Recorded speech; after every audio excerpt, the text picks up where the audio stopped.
வரும்படி என்னை விடத்தில் வரும்படி விட்டு போட்டதினால் நீங்கள் சஞ்சலப்பட வேண்டாம், அது உங்களுக்கு விசனமா இருக்கவும் வேண்டாம். ஜீவ ரட்சனை செய்யும்படிக்கு தேவன் என்னை உங்களுக்கு முன்னே அனுப்பினார். இரண்டாவதாக பார்க்கும் பொழுது தாவீது ராஜா இதே போல ஒரு குடும்பத்தால் பகைக்கப்பட்டவர். தன் குடும்பத்தில் இருக்கிறவங்களே தன்னை வெறுத்தவங்க. அவர் சொல்றாரு, செத்தவனை போல நான் மறக்கப்பட்டேன்னு சொல்றாரு. சவுல் ராஜா முகாந்திரமே இல்லாம, காரணமே இல்லாம அவர் கொலை செய்வதற்கு வகை தேடுறாரு. சவுல் கொன்றது 1000, தாவீது கொன்றது 10000, இப்படியெல்லாம் சில ஒரு காரணமே இல்லாத ஒரு காரியங்களுக்காக கொலை செய்கிற அளவுக்கு தாவீதை கொலை செய்து ஆகணும்னு சொல்ற அளவுக்கு வகை தேடுறாரு.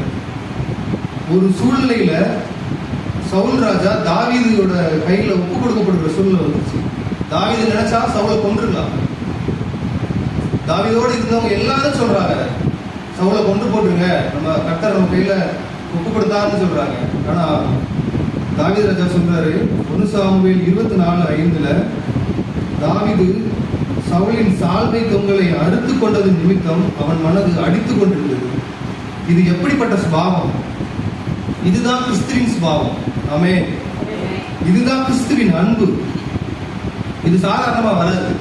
பழிவாங்கிற உலகத்துல இருக்கிறவங்க நமக்கு சூழ்நிலை கிடைச்சிருச்சு, நம்ம பழி தீர்த்துன்னு இருப்பாங்க. ஆனா தாவீது ராஜா உண்மையாக கர்த்தரை நேசித்ததின் நிமித்தம் இந்த சுபாவம் அவருக்கு வந்தது. 1 சாமுவேல் 24:6 சொல்றாரு, கர்த்தர் அபிஷேகம் பண்ணின என் ஆண்டவன் மேல் என் கையை போடும்படியான இப்படிப்பட்ட காரியத்தை நான் செய்யாதபடிக்கு கர்த்தர் என்னை காப்பாராக.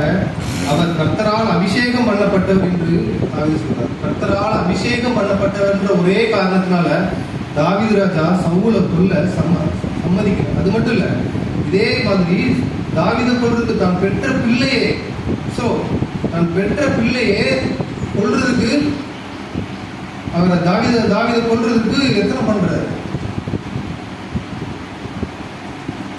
அவருக்கு தன் பெற்ற பிள்ளைக்கு பயந்து போய் வெளியில ஒளிஞ்சு அலைஞ்சு தெரியுறாரு.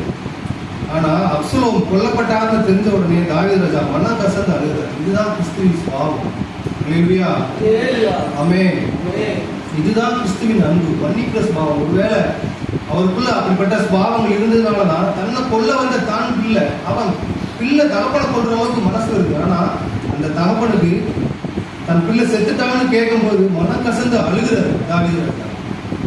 இந்த கிறிஸ்துவின் அன்பு நமக்குள்ள வர வேண்டும். இந்த மன்னிக்கிற சுபாவம் நமக்குள்ள வர வேண்டும். இயேசு கிறிஸ்துவும் கூட இது போல அநேக காரியங்களை நமக்கு பைபிள சுட்டி காட்டுறார். விபச்சார ஸ்திரீயை கொண்டு வர்றாங்க, கையும் மெய்யுமாய் பிடிக்கப்பட்ட விபச்சார ஸ்திரீன்னு சொல்றாங்க. கையும் களவுமா ஒரு ஸ்திரீயை பிடிச்சு கொண்டு வர்றாங்க. விபச்சார ஸ்திரீ அவங்க கூட இருந்தவங்களும் விட்டாங்க, விபச்சாரம் பண்ண ஆண்களை விட்டாங்க, விபச்சாரம் பண்ண பெண்ணை பிடிச்சு கொண்டு வந்து ஆலயத்துல போதிச்சுட்டு இருக்கும் போது இயேசு கிறிஸ்து கம்ப்ளைண்ட் பண்றாங்க, இந்த ஸ்திரீயை கையும் மெய்யுமாய் நம்ம விபச்சாரங்களை பிடிச்சுன்னு சொல்லி. அப்ப ஆண்டவர் புரிஞ்சு எழுதிக்கிட்டே இருக்கிறாரு தலையில, உங்கள பாவம் இல்லாதவங்க முதல்ல கல்லறிங்க மேல சொல்லி பார்க்கும்போது யாருமே இல்லை, எல்லாருமே போயிட்டாங்க. அப்போ திரும்ப தலையிலிருந்து பார்த்து யாருமே காணல, எங்க என்னாச்சு அப்படின்னு கேட்கும்போது எல்லாரும் போயிட்டாங்க. இப்ப நானும் உன்னை ஆக்கினிக்குள்ள தீர்க்க மாட்டேன், நீ பாவம் செய்யாத, நானும் உன்னை ஆக்கினிக்குள்ளாக தீர்க்குதல் சொல்லி